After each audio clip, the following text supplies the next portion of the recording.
ಓಹೋ ಫ್ರೆಂಡ್ಸ್, ಎಲ್ರಿಗೂ ನಮಸ್ಕಾರ. ಮತ್ತೊಂದು ಹೊಸ ವಿಡಿಯೋಗೆ ಎಲ್ರಿಗೂ ಸ್ವಾಗತ ಸುಸ್ವಾಗತ.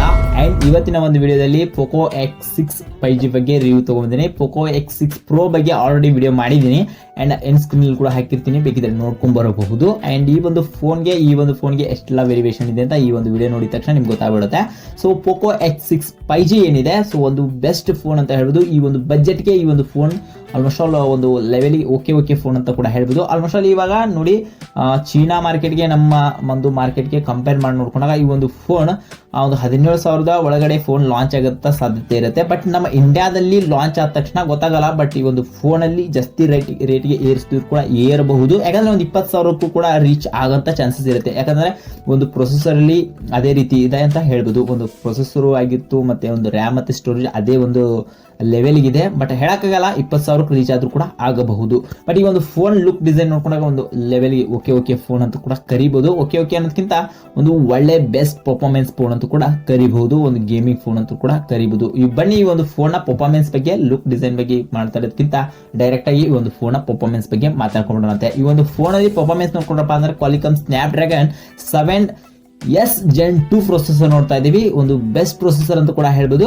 ಅದು Gen 2 ಪ್ರೊಸೆಸರ್ ನೋಡ್ತಾ ಇರೋದ್ರಿಂದ ಒಂದು ಪವರ್ಫುಲ್ ಪ್ರೊಸೆಸರ್ ಅಂತ ಕೂಡ ಕರಿಬಹುದು. ಅಂಡ್ ಈ ಒಂದು ಫೋನ್ ಡಿಸ್ಪ್ಲೇ ಬಂದ್ರಪ್ಪ ಅಂದ್ರೆ 6.67 ಇಂಚಸ್ ನ AMOLED ಡಿಸ್ಪ್ಲೇ ನೋಡ್ತಾ ಇದೀವಿ. ಅದು ಕೂಡ 120 Hz ರಿಫ್ರೆಶ್ ರೇಟ್ ಸಪೋರ್ಟ್ ಮಾಡುತ್ತೆ ಅಂತ ಹೇಳ್ಬೋದು. ಇದು ಕೂಡ HDR10+ ಕೂಡ ಸಪೋರ್ಟ್ ಮಾಡುತ್ತೆ ಅಂತ ಹೇಳ್ಬೋದು. ನಮಗೆ ಕ್ವಾಲಿಟಿ ಅಂತ ಅಂದ್ರೆ ವಿಡಿಯೋ ಕ್ವಾಲಿಟಿ ನಮಗೆ ಎಕ್ಯುರೇಟ್ ಆಗಿ ಇರುತ್ತೆ, ಮತ್ತೆ ಯಾವುದೇ ರೀತಿ ಬ್ಲರ್ ಎಫೆಕ್ಟ್ ಅನ್ನೋದಿರೋದಿಲ್ಲ, ಮತ್ತೆ ಒಂದು ವಿಡಿಯೋ ಎಕ್ಸ್ಪೀರಿಯನ್ಸ್ ನಮಗೆ ಚೆನ್ನಾಗುತ್ತೆ ಅಂತ ಹೇಳ್ಬೋದು. ಅಂಡ್ ಈ ಒಂದು ಫೋನ್ ನ ಕ್ಯಾಮ್ರಾ ವಿಚಾರಕ್ಕೆ ಬರೋಣ. ಈ ಒಂದು ಕ್ಯಾಮ್ರಾ ಬಂದ್ರಪ್ಪ ಅಂದ್ರೆ ಟ್ರಿಪಲ್ ಕ್ಯಾಮ್ರಾ ಸೆಟಪ್ ನೋಡ್ತಾ ಇದೀವಿ. ಈ ಟ್ರಿಪಲ್ ಕ್ಯಾಮ್ರಾ ಸೆಟಪ್ ಅಲ್ಲಿ 200 ಮೆಗಾಪಿಕ್ಸೆಲ್ ನ ಒಂದು ಕ್ಯಾಮ್ರಾ ನೋಡ್ತಾ ಇದೀವಿ. ಮತ್ತೆ ಒಂದು ಸೆಕೆಂಡ್ ಕ್ಯಾಮ್ರಾ ಬಂದ್ಬಿಟ್ಟು 8 ಮೆಗಾಪಿಕ್ಸೆಲ್ ಇರುತ್ತೆ, ಮತ್ತೆ ಥರ್ಡ್ ಕ್ಯಾಮ್ರಾ ಬಂದ್ಬಿಟ್ಟು 2 ಮೆಗಾಪಿಕ್ಸೆಲ್ ಇರುತ್ತೆ. ಈ 3 ಕ್ಯಾಮ್ರಾ ಕೂಡ ಒಂದು ಲೆವೆಲ್ಗೆ ಅನ್ನೋದಕ್ಕಿಂತ ಒಂದು ಒಳ್ಳೆ ಒಂದು ಆಪ್ಟಿಮೈಸೇಷನ್ ಮಾಡಿದ್ದಾರೆ ಅಂತ ಹೇಳ್ಬೋದು. 2 ಕ್ಯಾಮ್ರಾದಲ್ಲಿ ಕೂಡ ಜಾಸ್ತಿ ಡಿಫರೆನ್ಸ್ ಅನ್ನೋದು ಏನಿಲ್ಲ, ಒಂದು ಲೆವೆಲ್ಗೆ ಈ ಒಂದು ಫೋನ್ ಬಿಲ್ಡ್ ಮಾಡಿದಾರೆ. ಸೊ ಇನ್ನು ಫ್ರಂಟ್ ಸೈಡ್ ಬಂದ್ರಪ್ಪ ಅಂದ್ರೆ 16 ಮೆಗಾಪಿಕ್ಸೆಲ್ ನ ಒಂದು ಸೆಲ್ಫಿ ಶೂಟರ್ ನೋಡ್ತಾ ಇದೀವಿ. ಇನ್ನು ಬ್ಯಾಕ್ ಸೈಡ್ ಅಲ್ಲಿ ವಿಡಿಯೋಗ್ರಫಿ ನೋಡ್ಕೊಂಡ್ರಪ್ಪ ಅಂದ್ರೆ 4K 30 FPS ಒಳಗೆ ವಿಡಿಯೋನ ರೆಕಾರ್ಡ್ ಮಾಡ್ಕೋಬಹುದು. ಇನ್ನು ಫ್ರಂಟ್ ಸೈಡ್ ಅಲ್ಲಿ ಬಂದ್ರಪ್ಪ ಅಂತಂದ್ರೆ ಫುಲ್ HD 30 FPS ಒಳಗೆ ಮಾತ್ರ ರೆಕಾರ್ಡ್ ಮಾಡ್ಕೋಬಹುದು. ಇಷ್ಟು ಈ ಒಂದು ಫೋನ್ ಅಲ್ಲಿ ವಿಡಿಯೋ ರೆಕಾರ್ಡಿಂಗ್ ಮಾಡ್ಕೋಬಹುದು ಅಂತ ಹೇಳ್ಬೋದು. ಒಂದು ಲೆವೆಲ್ಗೆ ಓಕೆ ಅಂತ ಹೇಳ್ಬೋದು. ಇಲ್ಲಿ ಬಿಲ್ಡ್ ನಮಗೆ ಕ್ಯಾಮ್ರಾ ಕ್ವಾಲಿಟಿ ಬೆಂಕಿ ಗುರು ಅಂತ ಏನ್ ಹೇಳಂಗಿಲ್ಲ, ಒಂದು ಲೆವೆಲ್ಗೆ ಓಕೆ ಅಂತ ಮಾತ್ರ ಹೇಳ್ಬೋದು. ಈ ಒಂದು ಫೋನ್ ಅಲ್ಲಿ ರ್ಯಾಮ್ ಮತ್ತೆ ಸ್ಟೋರೇಜ್ ಬಂದ್ರಪ್ಪ ಅಂತಂದ್ರೆ ಈ ಒಂದು ಫೋನ್ ಅಲ್ಲಿ 8GB ರ್ಯಾಮ್, ಅದು ಕೂಡ LPDDR4X ರ್ಯಾಮ್ ನ ನೋಡ್ತಾ ಇದೀವಿ. ಇದು ಸ್ಟೋರೇಜ್ ಬಂದ್ರಪ್ಪ ಅಂದ್ರೆ 128GB UFS 2.2 ಸ್ಟೋರೇಜ್ ನ ನಾವಿಲ್ಲಿ ಗಮನಿಸಬಹುದು. ಅಂಡ್ ಈ ಒಂದು ಫೋನ್ ನ ಬ್ಯಾಟ್ರಿ ಬಂದ್ರಪ್ಪ ಅಂತಂದ್ರೆ 5100 mAh ಬ್ಯಾಟ್ರಿ ನೋಡ್ತಾ ಇದೀವಿ. ಇದು ಕೂಡ 67 ವ್ಯಾಟ್ ನ ಪವರ್ ಅಡಾಪ್ಟರ್ ಕೂಡ ನಮಗೆ ಇದರೊಳಗೆ ಸಪೋರ್ಟ್ ಮಾಡುತ್ತೆ ಅಂತ ಹೇಳ್ಬೋದು. ಈ ಒಂದು ಫೋನ್ ಅಲ್ಲಿ OS ನೋಡ್ಕೊಂಡಾಗ ನಮಗೆ out of the box 13 OS ಈ ಒಂದು ಫೋನ್ ಅಲ್ಲಿ ರನ್ ಆಗ್ತಾ ಇದೆ. ಈ ಒಂದು ಫೋನ್ ಗೊತ್ತಿಲ್ಲ, ಬಟ್ 14 OS ಕೊಟ್ಟಿದ್ರೆ ಇಷ್ಟು ಚೆನ್ನಾಗಿರ್ತಿತ್ತು ಅಂತ ನನಗೆ ಅನಿಸ್ತು. ಬಟ್ ಗೊತ್ತಿಲ್ಲ, ಅಪ್ಡೇಟ್ ಅಲ್ಲಿ ಏನಾದ್ರು ಮಾಡ್ಕೋಬಹುದು ಚೇಂಜಸ್. ಪ್ರಕಾರ ನನಗೆ ಇಷ್ಟು ಮಾಹಿತಿ ಸಿಕ್ಕಿತ್ತು. ಅಂಡ್ ಈ ಒಂದು ಫೋನ್ ಅಲ್ಲಿ ಸೆಕ್ಯೂರಿಟಿ ನೋಡ್ಕೊಂಡ್ರಪ್ಪ ಅಂದ್ರೆ ಇನ್ display finger print unlock sensor ನೋಡ್ತಾ ಇದೀವಿ.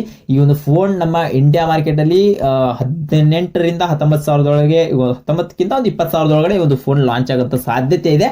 ಬಟ್ ಅಷ್ಟರೊಳಗೆ ಏನಾದ್ರು ಫೋನ್ ಲಾಂಚ್ ಆಯ್ತು ಅಂತ ತಗೋಬಾರ್ದು ಅಂತ ನನ್ನ ಕೇಳೋದಾದ್ರೆ ಸ್ನ್ಯಾಪ್ಡ್ರ್ಯಾಗನ್ 7S Gen 2 ನೋಡ್ತಾ ಇದೀವಿ. ಇಲ್ಲಿ ಆಲ್ರೆಡಿ ಇವಾಗ ಈ ಒಂದು ಕಾಂಪಿಟೇಷನ್ ಅಲ್ಲಿ Redmi 12 ಇದೆ, ಮತ್ತೆ Redmi 13C ಇದೆ. ಸೊ ಇವೆಲ್ಲ ಕೂಡ ಈ ಮಾರ್ಕೆಟ್ ಅಲ್ಲಿ ಕಾಂಪಿಟೇಷನ್ ಆಲ್ರೆಡಿ ಇದೆ ಗುರು. ಸೊ ಈ ಒಂದು ಫೋನ್ ಕೂಡ ಒಂದು ಕಾಂಪೀಟ್ ಮಾಡೋಂಥ ಸಾಧ್ಯತೆ ಇದೆ.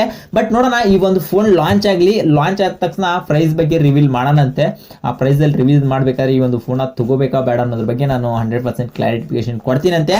ಸೊ ಇಷ್ಟಾಗಿತ್ತು ಈ ಪೋಕೋ X6 5G ಬಗ್ಗೆ. ಸೊ ಇಷ್ಟು ಈ ಮಾಹಿತಿ ನಿಮಗೆ ಏನ್ ಅನಿಸ್ತು ಅನ್ನೋದನ್ನು ಕೂಡ ಕಮೆಂಟ್ ಮಾಡಿ. ಅಂಡ್ ವಿಡಿಯೋ ಇಷ್ಟ ಆಗಿತ್ತು ಅಂತ ಲೈಕ್ ಮಾಡಿ, ಅದ್ರ ಜೊತೆಗೆ ವಿಡಿಯೋ ಕೂಡ ಶೇರ್ ಮಾಡಿ. ಮತ್ತೆ ಏನಾದರೂ ತಪ್ಪಾಗಿತ್ತು ಅಂದ್ರೆ ಕ್ಷಮೆ ಇರಲಿ. ಅಂಡ್ ಮತ್ತೆ ಸಿಗೋಣ ಮುಂದಿನ ವಿಡಿಯೋದಲ್ಲಿ. ಇಷ್ಟ ಆಗಿತ್ತು ಇವತ್ತಿನ video. See you in the next one. ನಮಸ್ಕಾರ.